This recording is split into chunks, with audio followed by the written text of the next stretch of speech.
Hello. Well, we're coming up to final exam time, and I know some of you have been expressing some concerns about how this last interview is going to be graded. So I have redone the matrix that will be used for evaluating your performance during the mock interview. I will be posting that very shortly, and I wanted to take some time to go through it with you so that you can understand all the different aspects so that you can perform your best, not only for this final exam, but for any future interviews that might be high stakes, as in they could get you a job or an internship. So let me go ahead and pull up that document and we will start going through that. I'm going to go through it line by line so that you can understand what we're doing. Okay, so the first thing, of course, is your first impression that you give. Now, normally this would include a handshake. That part has been removed, of course. So first part, applicant submits an updated, targeted, and professional-looking resume prior to the interview. So most of you have submitted a resume and have received feedback. However, many of you have not submitted an updated resume. It's very important that you go back into that assignment, see what feedback you've received. You may have to check your email and then resubmit an updated assignment, an updated resume. Okay, and that does need to be submitted before your interview so that I can get it to your interviewer. Next, applicant expresses optimism and energy in the initial greeting. Okay, try not to sound bored or like a bump on a log. Applicant is well groomed, has good hygiene, and is appropriately dressed. So you have information in your Canvas, how to dress for interviews. We've discussed this before. Might want to review it. Things are a little bit different now than when we initially went through it, because at that point, we all assumed that we were going to be on campus for the final exam, which would mean that you were all wearing uniforms. So you may not have paid as close attention as if you knew you were going to be in this situation now. So as far as attire, we want to look at a minimum at a business casual. So for gentlemen, that can be either a polo shirt or a button-down shirt with a collar. Tie is optional, not required, and a suit coat is definitely not required. For ladies, we're going to have on a nice top, okay? As far as being well groomed, check yourself beforehand, make sure that your hair is neat, that you don't have anything between your teeth, those types of things, okay? And gentlemen, if you're being a little lazy perhaps about shaving, now that you don't have to shave every day, double check that beforehand. So if you have been growing a beard, and if it's a nice full beard, please have it well trimmed for the interview. If it's kind of scraggly and people look at you and are trying to figure out if you're growing a beard or if you just forgot to shave, you might want to go ahead and shave first before the interview. Next, applicant smiles and speaks clearly and distinctly. Words are not mumbled. This is where practice comes in. As you know, things are a little more anxiety producing these days with everything that we're going through. So practicing ahead of time is going to help you not rush through, not mumble, and it's going to help you relax a little bit and smile. Remember that tip I told you about putting a sticker next to the camera on your laptop? That could be a big help to you, okay? Next, we're going to look at the nonverbal behavior, the body language. So you're going to make sure that you're sitting up straight and square. You're not going to be lounging on a couch, anything like that. If at all possible, do use your laptop rather than a cell phone, because it is very challenging to hold a cell phone out in front of you for an interview and give a good impression.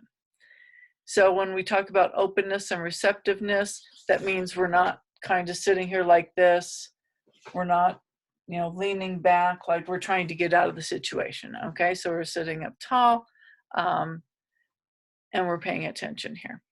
Next, demonstrate enthusiasm and interest, lean slightly forward, use facial expression. Okay, again, this is where being engaged in a conversation is much easier face to face. So when you're on the camera, you might forget to smile, you might have kind of relaxed facial expressions.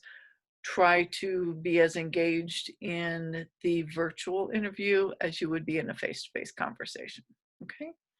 And this leaning forward slightly, I'm not talking about leaning forward so far that you're doing like this ultimate close-up on your nose or something like that, but just leaning forward slightly as I am doing now, as opposed to sitting back, okay? Demonstrates confidence and attentiveness, maintains good eye contact. We talked about how challenging it can be to maintain good eye contact when you're doing a virtual interview. Our tendency, of course, is to look down in the screen to where the other person is. But from their perspective, that means that we are looking like at the buttons on their shirt or something. So again, some sort of a sticker, a sticky note, something like that near the camera is going to help you maintain that eye contact up there, okay? And maintain poise, appears relaxed, don't shift and fidget excessively. It's very possible that you're going to be asked a question that's going to stump you. The one that you've been avoiding, not wanting to practice because you would just have no idea how to answer it. If that question is asked, take a moment. Rather than kind of fall apart, rather than get upset, take a moment, take a deep breath. A good thing to do is if you have a glass of water handy, this is a good time while you're thinking, you take a sip of water. If you want to, you could say, excuse me for just a moment, my mouth is a little dry. While you're taking that glass of water, you're thinking about that difficult question. That helps you maintain your poise, okay? Again, try to stay relaxed. If you know that you do something like play with pens, things of that nature, don't have a pen close by, okay? Put it away, helps you to not fidget with things. So if any sort of a fidget matter that you may have, get rid of those. Okay, moving down to verbal communication. And this part here is really the key. So the points that we've already discussed, those are going to be worth 1 point each. These next points under the verbal communication and key interview content, those are worth 2 points each, okay? So first, you're going to respond with clear, organized, and well thought out answers. This again goes back to the practice. Make sure that you're reviewing those mock interview questions. I think most of you have responded to them. Go back in and look at them. Talk through them. Don't just answer them by typing it down. Say it out loud. It may sound silly or feel silly, but it's going to help you. The other thing you can do with this in preparing is anyone can set up a free Zoom account. Okay, so you can go in on your own through Zoom, create a meeting where it's just you, and then record yourself responding to answers. Okay, that could help you with this. Applicant articulates ideas clearly, uses proper grammar and appropriate vocabulary. Again, remember that this is a time of impressing somebody, not a time of like when you're hanging out with your buddies and when we might be, like using slang, things of that nature. Okay. Demonstrates research and understanding of the desired career position and employer. I know that these are all made up employers, made up businesses. However, you need to make sure that you have reviewed the position description for the position you're applying for. If you have a question about what that position is, go back into Canvas and look at what's listed, okay? Let's see what's next here. Where are we? Okay, applicant demonstrates self-awareness of work values and personal motivators. So that's knowing what are your work values. Okay, what's important to you in the workplace? What are you good at? What can you bring to the table there? And what are your personal motivators? Hopefully it's not just to make money, because if you come across as thinking, as indicating that you're just in it to make money, that's going to tell me as a hiring official that if you could get another job offer 3 months later where someone's offering you a little bit more money, I've just lost an employee. Okay, so be thinking beyond that. You're wanting to build your skills. You're wanting to invest time in learning more about how this field works. You're wanting to grow your skill set. Okay. Illustrate strengths and skills through specific examples.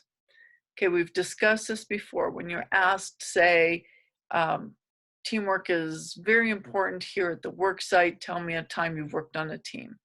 You're not just going to make a generic statement that says, oh, I've worked on lots of teams, you know, working on school projects and athletics and all kinds of stuff like that. Doesn't help. What you're going to be doing is you're going to get very specific. You're going to say, you know, last semester in my leadership class, we were placed into teams for this project that we had to pull together. And then you're going to explain that briefly, okay? A minute or two to explain the details of that. So be thinking of specific examples so you can explain and respond to every one of the questions that are on that mock interview question list. Okay, relate past achievements to skills used in the job. Again, make sure you're looking at that printout of your job listing, your position, so that, and make sure that you mark on there, highlight, annotate, make note of what you have to bring to the table. Okay, if they're saying something about communication, then you're talking about a past achievement that relates to communication, so that that demonstrates to them that you do have those communication skills. Okay, avoid flat yes and no answers. Even if you're asked a yes or no question, there is always embellishment. Okay, question, do you work well under stress? Yes. Not good. Yes, I do work well under stress. In fact, what I found is that going to school at New Mexico Military Institute can be very stressful at times. I might have final exams. I might have core responsibilities at the same time. I may have to meet with my troop leadership advisor, and it gets very stressful. And so what I do at that point is I work on prioritizing, but I also find some time where I can just sit back, take a deep breath, compose myself, and help myself relax so I can get through the situation. Notice when I was talking right then, I didn't say NIMI and I didn't say TLA. I said New Mexico Military Institute and Troop Leadership Advisor. Remember that acronyms and jargon really don't have a place in an interview, okay? People may have no idea what you're talking about, so just say the whole word if you need to, write out some notes, have it printed up. You can even lean it up against the screen of the laptop where you're going to be working at, okay? Applicant discusses a weakness honestly, but neutralize it by explaining steps taken to improve. Okay, so the question is, tell us about one of your greatest weaknesses. Well, I found that one of my greatest weaknesses has been that I don't do well in confrontation. I tend to draw within myself and try to get away from the situation. However, over the past several months, I've been working on that. I've been forcing myself to stay in the situation, stay in the moment. I think through ahead of time what I will do when a controversial situation comes up, and then I work on those steps as I work through the situation of confrontation with someone. Okay, so I'm saying, I'm admitting, yes, I have weaknesses, but then I'm saying, this is what I'm doing to work on it, okay? And the last thing, applicant asks appropriate questions about the job and employer. This is in response to the last question you're going to be asked, which is, do you have any questions for us? You're going to ask questions that pertain specifically to the position, specifically to the hiring practice. You're not going to ask about how much money you're going to make or how soon you can get time off, okay? So it's perfectly okay to say, my school goes through the middle of May. Will there be any conflict between that and starting this position if I am offered it? You could certainly ask, I noticed that it says I need to work as a member of team. What is the size teams that will be working on projects together? You could also ask to whom you'll be reporting and how your performance is going to be evaluated. A lot of different things you can ask, and there's resources in Canvas to help you with that, okay? So that's that section there. Last thing, closing the interview. Applicant inquires about time frame and next actions to be taken. This is where you say, so what is the time frame, the timeline for hiring? When can I expect to hear something? Questions of that nature, okay? Finally, you're going to thank the interviewer by name, and you're going to acquire appropriate contact information for follow-up. This is crucial, okay? I've said it many times in class, and it says so in the final exam. You must send a thank you email in order for this final exam to be graded. In order to send a thank you email, you have to have that individual's email address, right? So this is where you're going to have a pad of paper and a pen handy, and when you thank them by name for their time, you're going to write down, make sure you jot down their name, and then ask, and could I ask what your email address is so that I can follow up with you on this? And then you're going to write the email address down. Like if you're interviewing with Senior Chief Scott, it would be scott@nmmi.edu. And you're going to say, okay, so what I've written down is Scott, that SCOTT @nmmi.edu. Did I get that right? Okay, that way you can confirm you have the proper email information. And that's it, okay? So take a deep breath, it'll be fine, and make sure you contact me if you have any questions, okay? Thank you very much, and I look forward to seeing you in our next Zoom meeting. Take care. Bye.